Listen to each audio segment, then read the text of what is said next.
Hello again, my friends. Welcome back. It's another episode of Pillow Talk Radio. And guess what? Guess what, y'all? Not only am I starting to get comfy with my little podcast setup, you better believe I have my microphone resting on an upside down mug. I'm having a good time. I hope you are too. So, before we get into the good stuff that I have prepped for y'all today, I want to remind you that Magnetics Love School is open for enrollment. We are accepting submissions through the end of the week. We are filling up quickly. So when I say 90-day accelerator for romantic skills and magnetism, if there's something within you, if you're someone who identifies as a woman, there's something within you that perks up and is like, I want some of that. I'm going to encourage you to trust that intuitive pulse. Go on over to coraboydcoaching.com/magnetics, where you will see the full curriculum. And goddamn, y'all, goddamn. I said this on my Instagram earlier this week, but my full intention for this program is that it will feel like a 3-month healing party bus. I'm bringing on 2 coaches. You met Hannah last week. I'm also onboarding Kat, who is awesome. You'll meet her in a podcast soon. And I'm really excited because we just are bringing very different perspectives, all 3 of us, and very different skills. So essentially you get 3 months working with 3 different coaches. That being said, I am really looking forward to today's episode. Our guest, Tori Dunlap, who you'll meet in a few short minutes, is so cool. I've been following her on Instagram for a while. She does financial literacy education for millennial women, and I'm so into what she does in the world. I am personally extremely passionate about helping to dissolve any ick around money, right? Personally, I've done a lot of work to heal my relationship with money. So I am fully into women making hella money. So into it. Tori is also into it, which is why I invited her onto the podcast. Without further ado, today's episode. Relax. Close your eyes. Take a deep breath.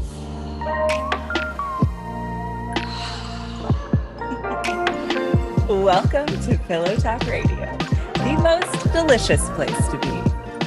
On this podcast, we explore how to create more connection, possibility, romance, and magic in love and in life. I'm your host and relationship specialist, Cora Boyd. Are you with me?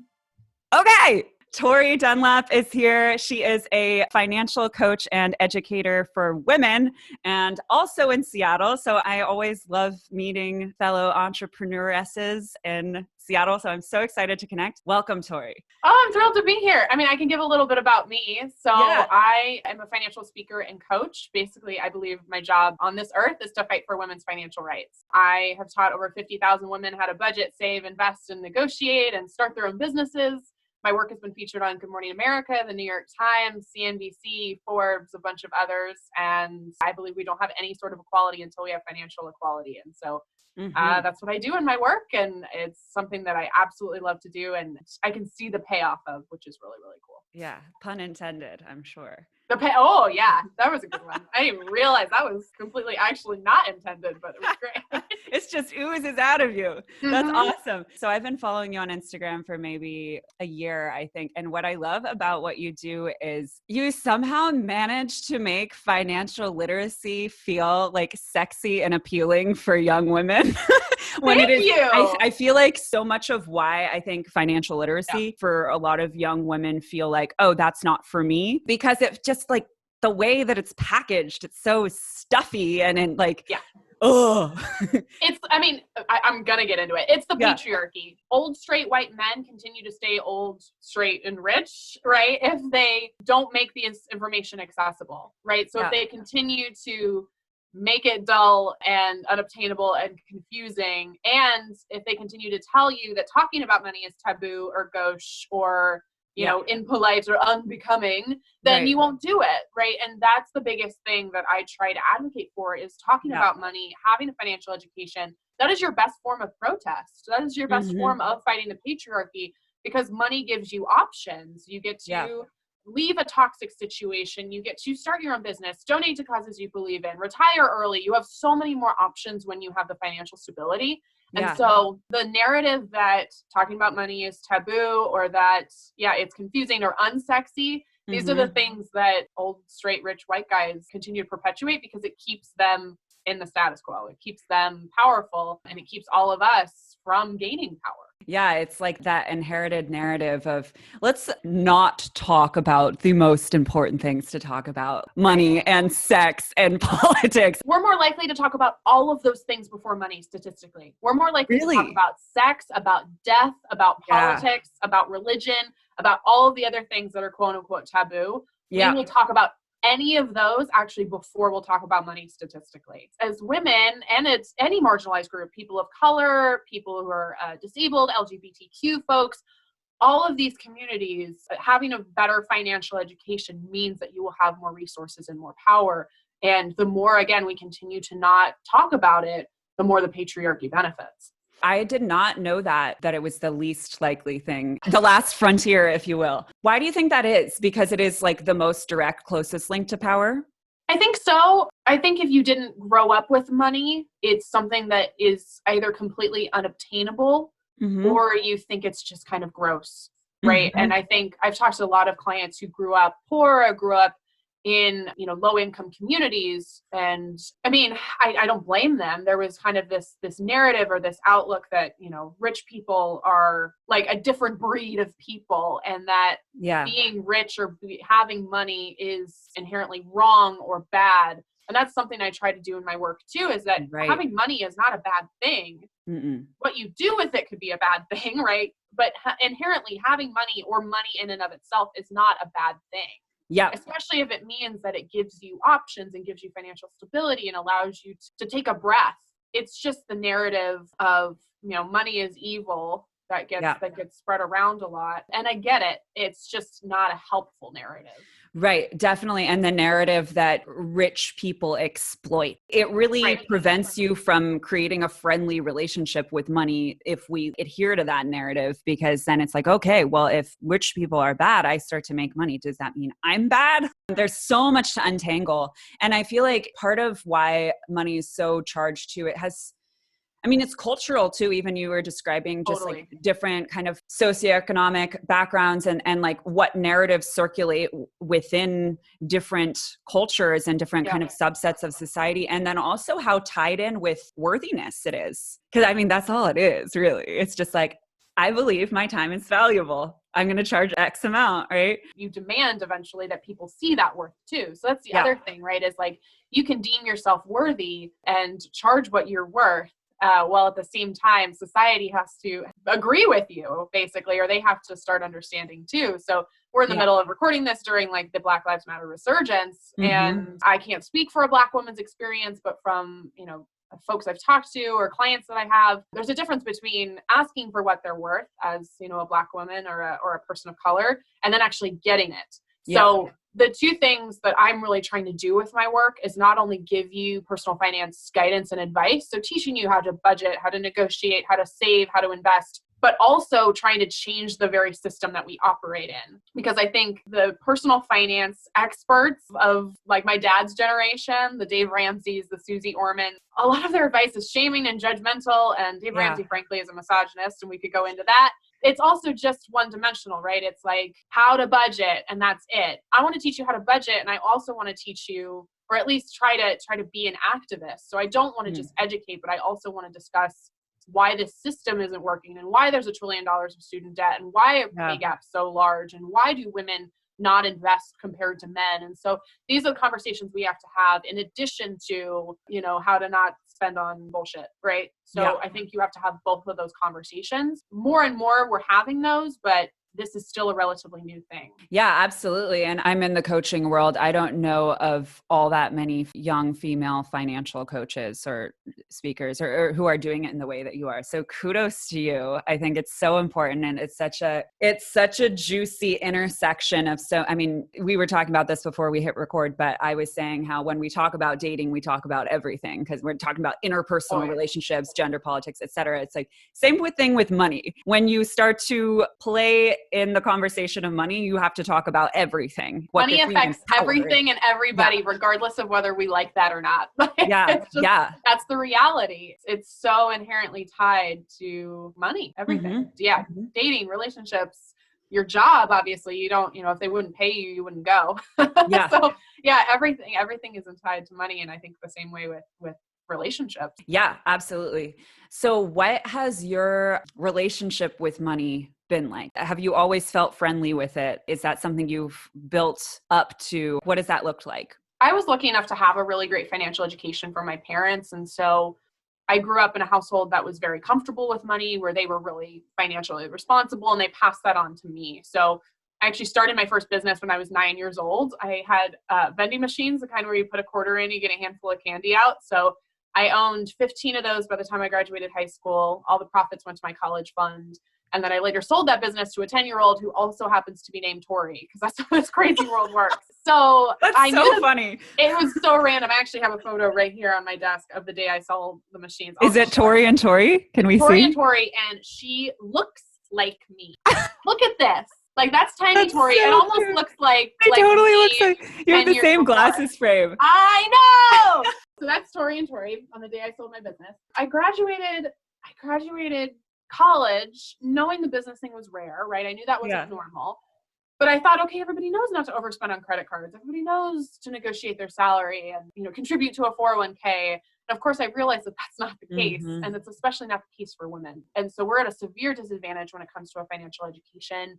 And I worked in marketing for almost 5 years. That's what I did during my day job. And then I built Her First 100K first as a blog, and now the current business on the side as my side hustle, until I took it full time about 6 months ago. So I was really lucky to have that financial stability and that financial base. And I'm the first person to acknowledge that that was a huge privilege. And so I'm trying to use that privilege. I think with that privilege comes a responsibility.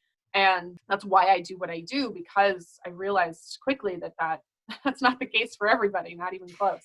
Yeah, totally. And I think that speaks to some of the discomfort I know that I worked through in terms of charging for something that I'm good at, that comes easily to me, that like I also have put a tremendous amount of study and work into honing, my expertise. But the idea that, oh, I know this thing, so everyone knows this thing, right? Right. And then giving yourself permission to actually charge money for that education and like that service. And that's really cool that you grew up with that financial education, because as you said, that's not something everyone has access to. Or like, I know my parents are, I talked about finances with them. They're financially responsible. But I never learned the details. I was like, what is this intimidating bureaucratic shit? What is this? Roth IRA? Exactly. What is this? And I know when I started, and honestly, it was pretty recently, it was last couple of years as I was becoming an entrepreneur, I was like, shit, well, I'm responsible for my finances now, so I have to know what I'm doing. And it was really, really, really uncomfortable process for me, because I had a lot of fear and resistance around actually looking at these things. It just felt so uncomfortable to me. And I'm sure that's something that you see a lot in clients. That's something that's also has been so awesome to dissolve. But hot damn, it was really uncomfortable. Oh, totally. Yeah. People don't realize actually that the majority of your money habits or the way you look at money is actually cemented by age 7. Second grade is when we cement our basic views around money. And so if you don't have the best relationship with money, if you and money don't really get along, chances are it's not entirely your fault. It's based on a lot of the kind of bullshit that you grew up with, or hopefully the lack of bullshit. So yeah, I created an amazing course that I launched earlier this year, and we'll probably launch at some point again this year, with my friend Alexis, who is a positive psychology coach. And so I did the more actionable things around money, and then she did more of the deep digging, why do you keep sabotaging yourself? And through us working together, we just realized that, so much of money is psychological, it's emotional, and it's so important to realize that chances are, if your parents were bad with money, you're either super great with money in order to not repeat, or you adopted a lot of their same habits. Yeah. So if you saw your parents have a bad relationship with credit cards, chances are is you've either completely gone in the opposite direction where you've saved a ton of money and maybe hoarded it, or you have the same sort of behavior where you're using credit cards maybe irresponsibly. And so I'm all about actionable. So that's the first thing I have people do in terms of bettering their relationship with money. Journal your first money memory. So like, what was the first conscious memory you had about your finances as a kid? Or like maybe you wanted something and your parents wouldn't get it for you and you saved up some money, or maybe you spent some money and it didn't feel worth it, or whatever that looks like. And it can be really eye-opening to how you now see money based on your first time engaging with money. Yeah, absolutely. So how would you describe a healthy relationship with money? That's a great question. I always say personal finance is personal. So that means it's going to be up to the individual. I think the ultimate healthy relationship is financial freedom, where you're actually not really dependent on money in the same way anymore. Obviously, that's always the goal that we're chasing. The biggest first thing that I have people do is get an emergency fund together, which is at least 3 months of living expenses in a high yield savings account. Yeah. And that's your first step to a really great relationship with money where, if something does happen, if you lose your job, if your pet gets sick, if you crash your car, you can afford that emergency and you don't have to either go into debt or go into more debt trying to pay for it. So ultimately, it should be a relationship where you feel like your money is working for you and is a tool for you, rather than you feeling like you have to constantly like work for it. You'll get to the point in your financial journey where, you'll have passive income through investing or maybe through a business. And financial freedom is the goal, meaning that, you potentially don't have to work another day in your life because you have enough money saved or invested. So I think ultimately it's just making sure that it's healthy for you and that you feel like you're managing your money and your money's not managing you. I love that. I bet as you were describing that, I was just thinking about emergency fund and you going full-time on your business 6 months ago and everything that's happening recently. It's just like this process of more and more truth rising to the surface and rising to our awareness. Did you see a surge in interest around financial responsibility, financial literacy when COVID hit? I personally didn't. But there was kind of the flavor of like desperation in the air of just like people being really nervous. And ultimately, the interesting thing with something like COVID is like, no matter who you talk to, even us, quote unquote, like financial experts, we don't have the answers either. A global pandemic. Right. None of us. Like we don't have the answers. The answers are use your emergency fund if you have it. If you don't, and you absolutely don't have another source of money, then put money on a credit card that's as low interest as possible. Yeah. Apply for all the benefits you can. Apply for unemployment if you're unemployed. Beyond that, like there's no magical, that was easy button. So I think that was the interesting thing because I wanted to be helpful. And I still, of course, Corona's still happening. I want to be helpful during this time by giving as many financial resources as possible. But at the end of the day, if somebody messages me and they're like, I don't have emergency savings, I'm out of work, I maybe don't qualify for unemployment. What do I do? I honestly don't have the answers for that. And that's part of the reason why the number 2 part of, what I do is let's make sure that the system we live in can support everybody who lives in it, right? Which sounds so obvious, but it doesn't. So not only, again, how do I teach you create good financial habits and teach you what an IRA is and how to budget, but also having conversations around what needs to change in terms of the systemic issues. But I definitely had a feeling of, guys, I don't know. None of us do know. Yeah, I feel you on that. Like none of us know. We're all in the uncertainty together. So what are some of the most common stories around money that you see? You spoke to money is bad or money is evil or rich people are evil, or like if you can think of any, obviously respecting client confidentiality that are just kind of like funny and idiosyncratic. The ostrich effect is very real. Where they bury their head in the sand and they act like it doesn't exist. That happens with almost everybody. Yes. You get to a point in your financial journey where the debt is creeping up or the bills haven't been paid or you should be saving money but don't know how. And so you bury your head in the sand and you just expect all your problems to go away. And of course we know that that's not a thing. And we see this in pop culture too. I always give the example of a Nick from New Girl putting all of his bills in his closet, or I think Andy from Parks and Rec puts them all in the freezer. Like this is the same sort of thing where it gets so overwhelming that people just don't want to deal with it. And Yeah. just like anything uncomfortable in life, you have to get comfortable being uncomfortable. You have to become okay dealing with the things that you maybe aren't good at or maybe don't feel entirely confident with in order to see some sort of change. So that's, of course, part of what I do in coaching in my workshops and on my Instagram. One of the other narratives is, we kind of talked about this, but feeling unworthy of money. And more specifically in job hunting scenarios, being so afraid that you're going to be viewed as ungrateful, because we've been told as women to just like sit down and be grateful for any opportunity that we get. Almost all of my negotiation clients have asked me, like, what if I lose the offer? Or what if they think I'm greedy? And that just doesn't happen. They don't revoke the offer. And if they do, they're assholes and you don't want to work with them anyway.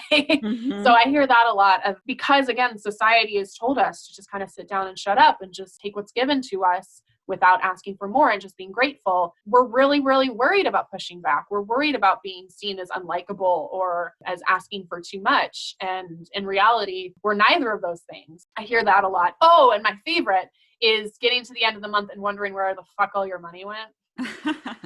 Yeah. That one's super common, of like, I'm checking my bank account balance at the end of the month and I don't have any money. What did I spend my money on? Where did all of this money go? Where did my paycheck go? So I have a whole system around emotional spending that I do with people to figure out exactly where your money is going. Does it actually bring you joy? Yeah. Could you be spending more of your money on things that you actually like instead of shit that you don't? Yeah.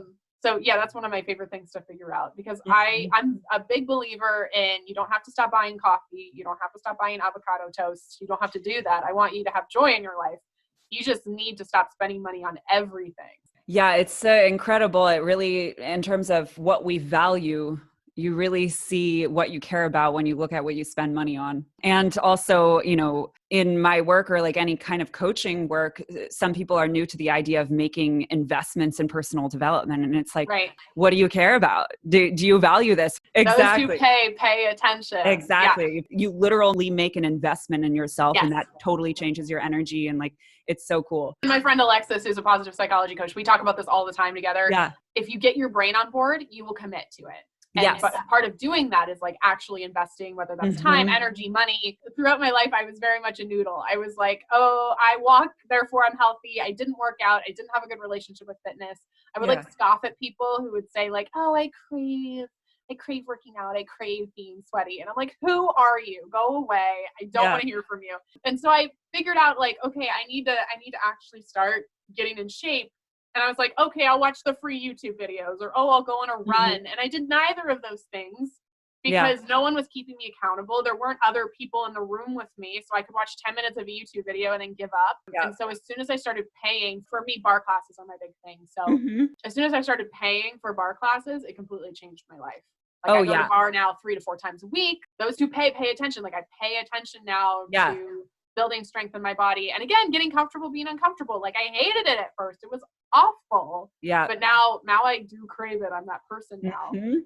But I had to put skin in the game in order for me. Totally. Yeah. A way that I describe it to clients too is it's like you are taking your backpack with your wallet and your keys and your phone, and by like making that investment, you're throwing it over the wall. So you're like, shit.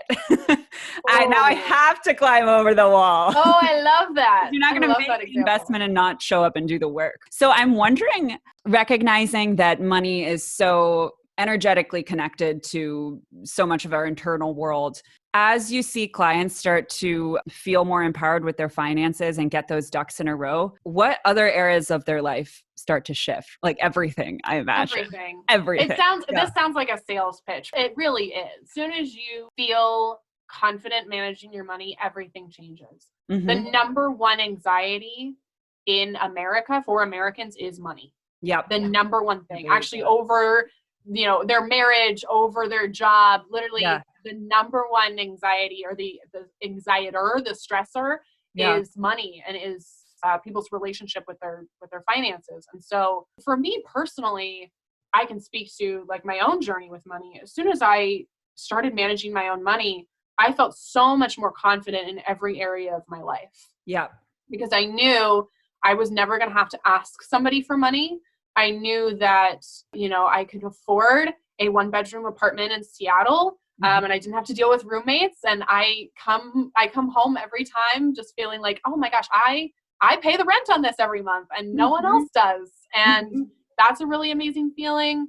Obviously, with the financial stability I created for myself, I got to quit a job I no longer wanted to be in and start my own business. And so, without sounding too trying to get you to really really invest in your financial future, but it truly is, it's life changing and it's relationship changing. And because it does affect everything. Yeah. And putting it like that too, and that it's the number one stressor, which I also didn't realize, but makes total sense. It's like there's a drain where you're just like hemorrhaging energy constantly. Always. Plug that up, suddenly, whew, you don't have to worry about it anymore. Right. How wonderful. Yeah. So let's talk a little bit about how money comes up in relationships between people, especially as something that is, we're not supposed to talk about.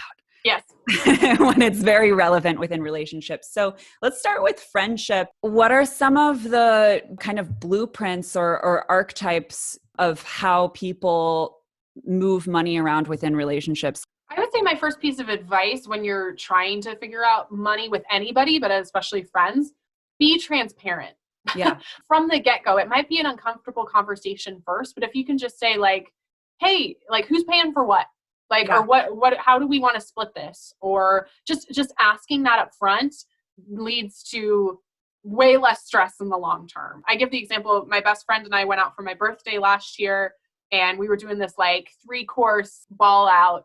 She bought my drink for my birthday and then we were trying to decide what to get. And I just turned to her and I was like, you're not buying my meal, right? That would be kind of crazy because it was like $90. I'm like, you're not buying my real meal. And she's like, no, I wouldn't feel comfortable doing that. I was like, great.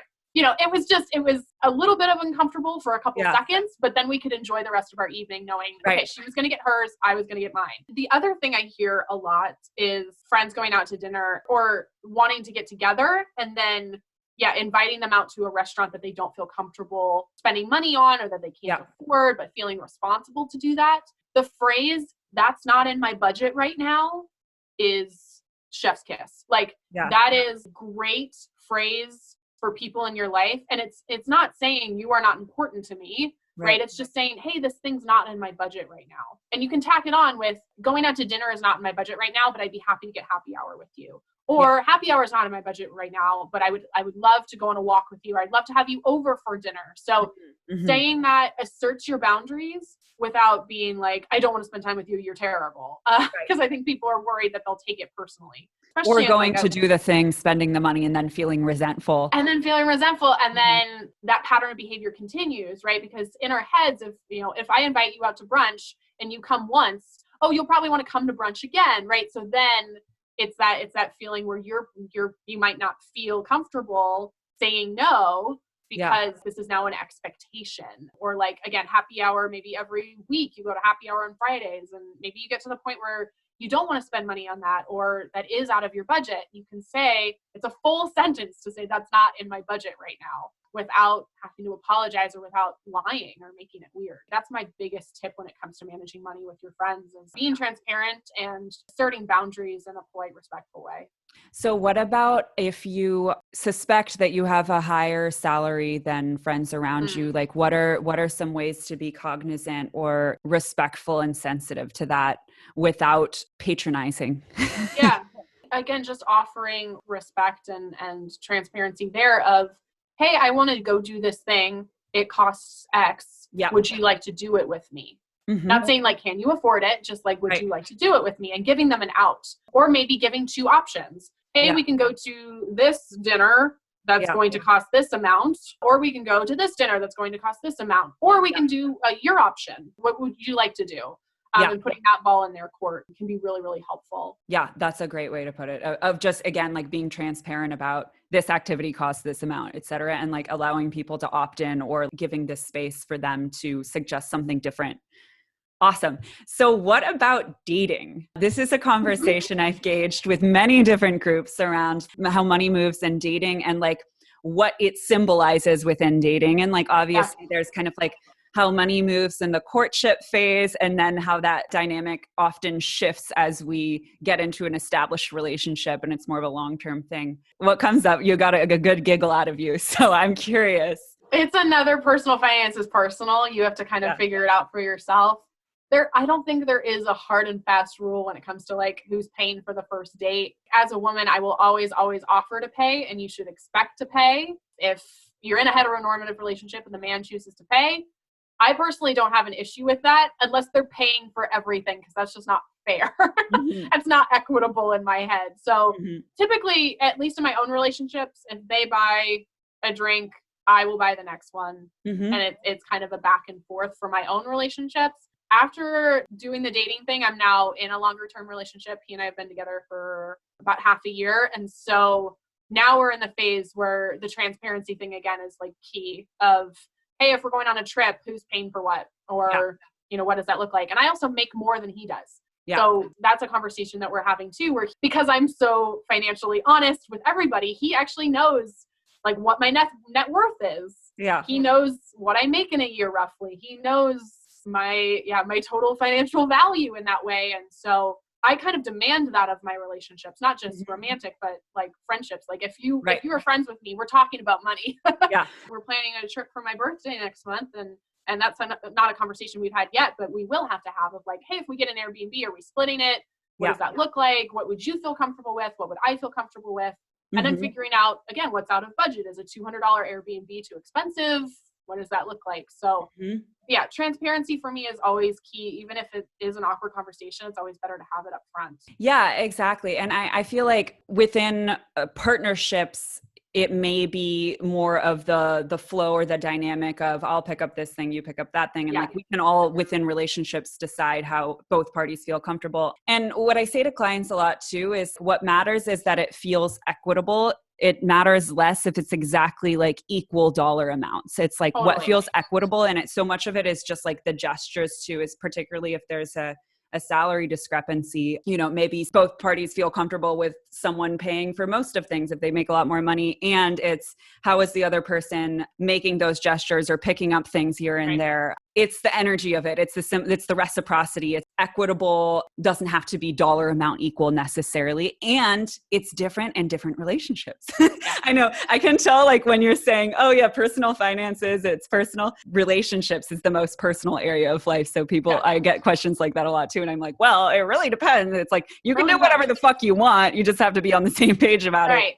Well, and then if you're in a same-sex partnership, that you have, of course, less gender dynamics, but then you're also in a space where the traditional gender norms of man pays for first date, like, you know, that goes out the window too. And so, ultimately, I'm actually comfortable pretty much from the get-go, even if I'm on a first date with you, like even comfortable having a short conversation about money of, you know, oh, you're getting this. Thank you so much. I'm happy to get the next one. So at least he knows. I'm a big, obviously, take a shot every time I say transparency, but it is something that makes everything so much better. It simplifies everything so much. I know I see this so much in my work and, you know, just in life too, but the amount to which we will prolong discomfort or like actually create more and more discomfort by avoiding these micro instances of awkwardness. It's incredible. And it's so liberating to just like lean into the awkwardness, like as it arises, just like work through that shit. And then you don't need to be uncomfortable for the next 3 months. Right.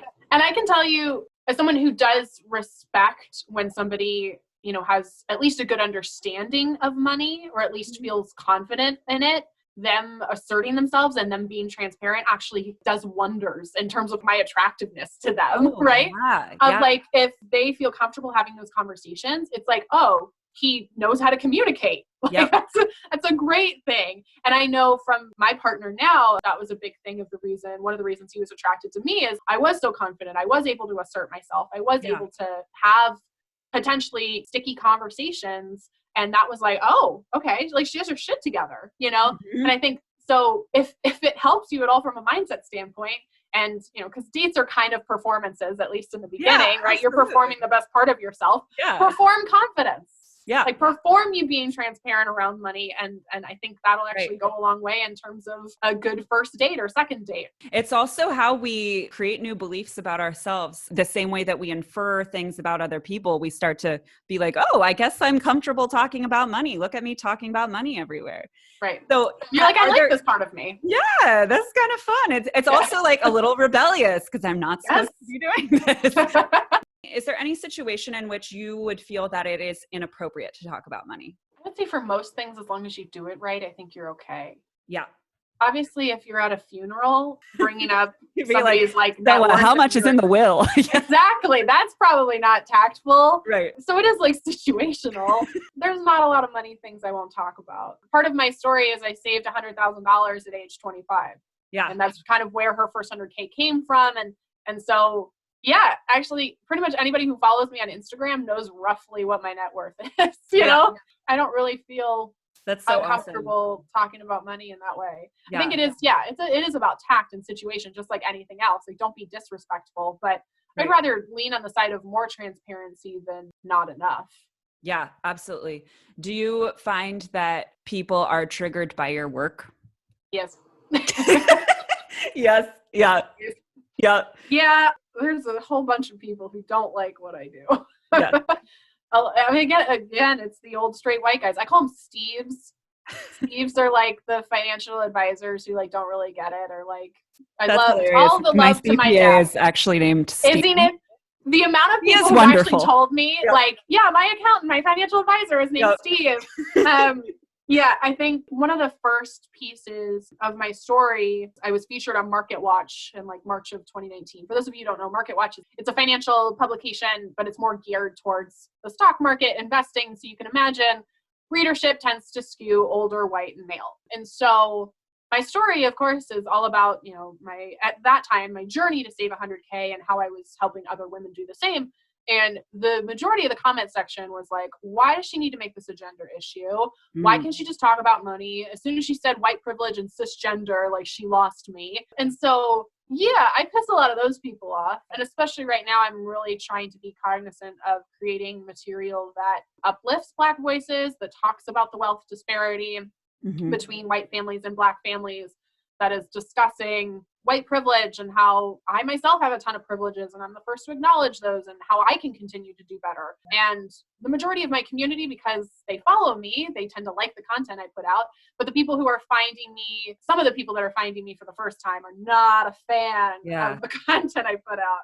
And yeah, I mean, even my parents have been so supportive of me and so supportive of my business. But, you know, for people who were super financially transparent with me, I still don't know.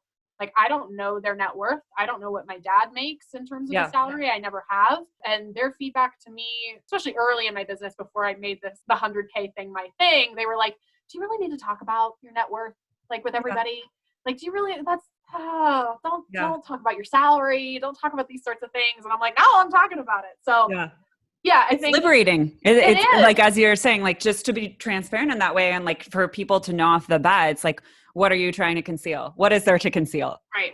Yeah. And I think it also shows that we can do it. It can be done. Yeah. So I even give what my business is making month over month. I'm transparent in that sort of information. And I think it's important for not only people who are following me to see that if they're buying things from me, that, you know, it's going to the right place, right? Or that they're able to support my work. But also that you can start a side hustle and create a business that eventually becomes your full-time job.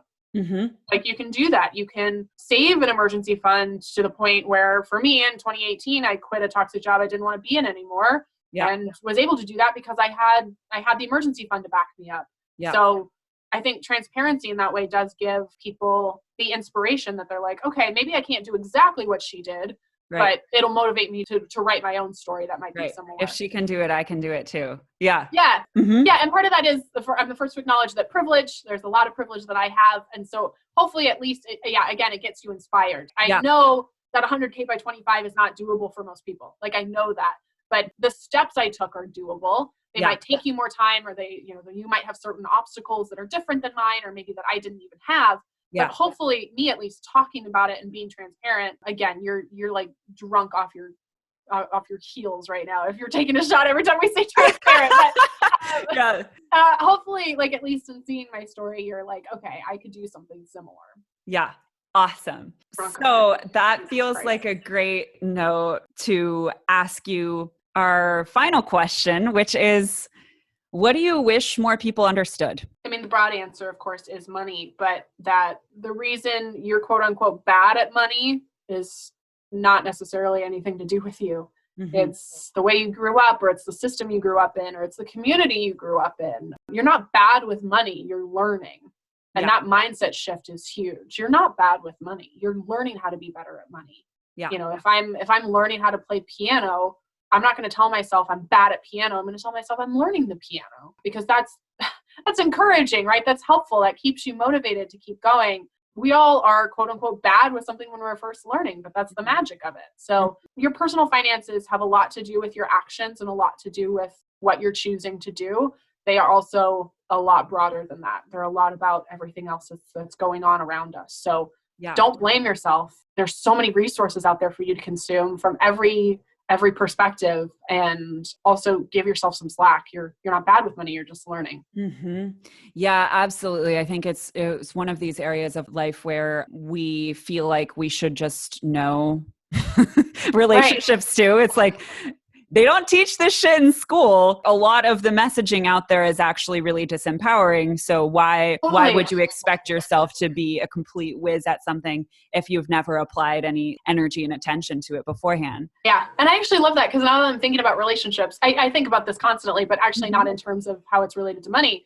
But like, I learn something about the way I am in relationships from every relationship I've been in. Yeah. And there are certain times where I'll say something and be like, oh God, I've heard my mom say that exact same thing, and it was not helpful then. And I don't know why I'm saying it now, because it's not helpful, you know? And again, the same thing with money. I watched my mom or I watched my dad do that exact same thing, or the same thing with society, right? I watched that in a movie. I watched the romantic comedy that told me that love should look like this, and that there's a formula for it. And I find myself pushing against that constantly, of like, wanting a quote unquote happy ending, but realizing that love is like it's like a ripple. It's like a wave. Like, things are going to happen not in this linear fashion. And money is the same way. What we consume about money is very different than the reality of money. Yeah, I love that you brought up linear too, because that's something that I try to loosen the clammy grasp of. It doesn't have to be linear. My partner right now is very much that, and I grew up in a house where things were very black and white, and so it's an amazing testament to my partner, who's like, stretching that, massaging that for me right now, but also realizing that just because it's the way you've always done things doesn't mean that it's either right or the way you want to handle this particular situation, or the way you've always seen it done doesn't mean it has to be this way. So exactly. Awesome. So I'm sure everyone's going to want more of you. Where can they find you? You can find me at herfirst100k.com, HERFIRST100k.com, or at herfirst100k on all the socials. I like to say I'm way cooler on Instagram, so check me out there. I not only talk about money, but my love of fried chicken and Timothée Chalamet. So I also looked at your Twitter and saw one that said the great part about taking bar class virtually is no one can hear you fart. That really tickled me. That was really good. I'm so glad you saw that, because I don't think anybody liked it. And I was like, this is a golden tweet. Oh, thank you. I was like, this is a golden tweet. In other news, follow Tori on Twitter. You won't be disappointed. Can't believe you so much, Tori. Everyone go check her out. And thank you so much for joining us. Any final comments or statements? Black Lives Matter. That's my biggest one. Thank you so much for listening to this episode of Pillow Talk Radio. I'm Cora Boyd, and make sure to subscribe so we can keep you in the loop. In the interim, you can find me on Instagram at @TheCoraBoyd, YouTube Cora Boyd, website coraboydcoaching.com. Have an excellent rest of your day, night, morning, evening, whatever it is, wherever you are, and we'll catch you next week.